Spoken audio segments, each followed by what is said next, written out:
Olá, boa tarde, são 4h42 e este é o Justiça Agora. Hoje tem sessão plenária no Supremo Tribunal Federal. A repórter Carla Lucena acompanha e ao vivo tem os detalhes pra gente. Boa tarde, Carla. Oi, Érica, boa tarde para você, boa tarde a todos. E depois de 5 sessões plenárias dedicadas a analisar a possibilidade das empresas contratarem serviços terceirizados para a chamada atividade fim, o plenário concluiu agora nessa primeira parte o julgamento de 2 processos. E por maioria, 7-4, os ministros consideraram que não há ilegalidade neste tipo de contratação. A última a votar foi a presidente do Supremo, a ministra Carmen Lúcia, e ela disse que o fluxo atual da economia exige mesmo que as empresas tenham essa flexibilidade e que também eventuais abusos aos direitos dos trabalhadores devem ser apurados pela Justiça. Vamos ver um trecho do voto da presidente. A garantia da busca do pleno emprego constitucionalmente assegurada não está afrontada pela terceirização por si só, nem leva à precarização do trabalho.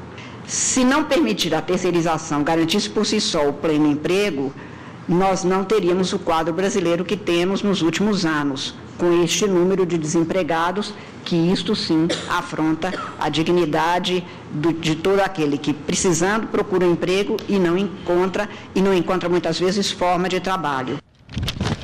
E após esse julgamento, os ministros começaram a julgar um recurso apresentado pela deputada federal Maria Auxiliadora Seabra Rezende, mais conhecida como Professora Dorinha. Ela foi condenada pela primeira turma aqui do STF em 2016 por fraude a licitações e também pelo superfaturamento de preços na compra de materiais didáticos para o estado do Tocantins, na época em que ela era secretária da Educação, entre os anos de 2002 e 2004.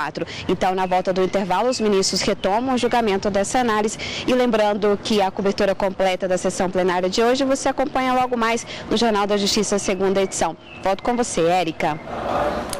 Obrigada, Carla. E a Polícia Federal realizou hoje uma operação de combate a crimes eleitorais na Bahia. Ao todo foram cumpridos 113 mandados judiciais.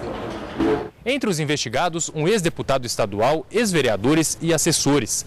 As investigações começaram no ano passado e revelaram um esquema de compra de votos e também falsificação de recibos para prestação de contas à Justiça Eleitoral, inclusive com a criação de empresas de fachada. As fraudes teriam sido praticadas em órgãos como o Detran e Zona Azul. Dos 113 mandados judiciais, 29 eram de busca e apreensão. Também foram bloqueados 420 milhões de reais dos investigados. Os envolvidos vão responder, entre outros crimes, por corrupção passiva e ativa, estelionato, falsidade ideológica e organização criminosa. E você sabe o que é ociosidade e inatividade forçada? Pois é quando o empregado fica sem ter o que fazer durante o período de trabalho. E isso pode gerar indenização. Uma decisão da primeira turma do TRT da Bahia condena a empresa de call center Atento Brasil a indenizar uma trabalhadora em R$10 mil por ter ficado ociosa, sem poder trabalhar durante o serviço. Será que todo trabalhador percebe o quanto isso é nocivo? A pessoa primeiro vai se sentir inútil e termina gerando uma série de frustrações, para a pessoa, que o indivíduo depois vai ter que trabalhar isso. É inútil, porque está numa empresa que não está tendo serventia nenhuma, só para comparecimento mesmo, bater ponto e comparecer. A juíza Andréa Presas explica os impactos da ociosidade no ambiente profissional. A inatividade forçada do empregado é entendida pela jurisprudência dos tribunais como assédio moral.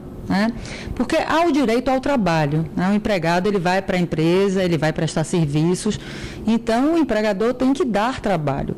Quando acontecem essas situações do empregado ser colocado de lado, não receber nenhum trabalho para prestar, isso coloca ele numa situação de constrangimento perante os demais trabalhadores. É o que a gente diz que configura aí uma conduta abusiva do empregador. A decisão da turma levou em consideração o fato de a empresa ameaçar a trabalhadora de demissão por 3 vezes e depois voltar atrás, o que a impedia de exercer suas funções, já que o sistema parava de funcionar e ela ficava inabilitada para receber as ligações do atendimento. Um outro fator agravante é que essa trabalhadora ficou grávida e apenas batia o ponto e ficava sem ter o que fazer durante o cumprimento da jornada. A versão foi confirmada por testemunha. A relatora do acórdão, desembargadora Suzana Inácio, manteve a condenação de primeiro grau, que havia concedido indenização à trabalhadora por danos morais. Mas esse valor, que estava em um pouco mais de R$ 3.000, aumentou para R$ 10.000. A juíza também explica situações que podem gerar direito à indenização. O assédio moral ele vai se caracterizar por aquela conduta repetitiva do empregador, que se prolonga no tempo e que tem uma finalidade específica, que é de minar a autoestima do trabalhador. Da decisão ainda cabe recurso. O Justiça Agora fica por aqui, mas a gente tem um novo encontro logo mais no Jornal da Justiça, segunda edição. Até lá!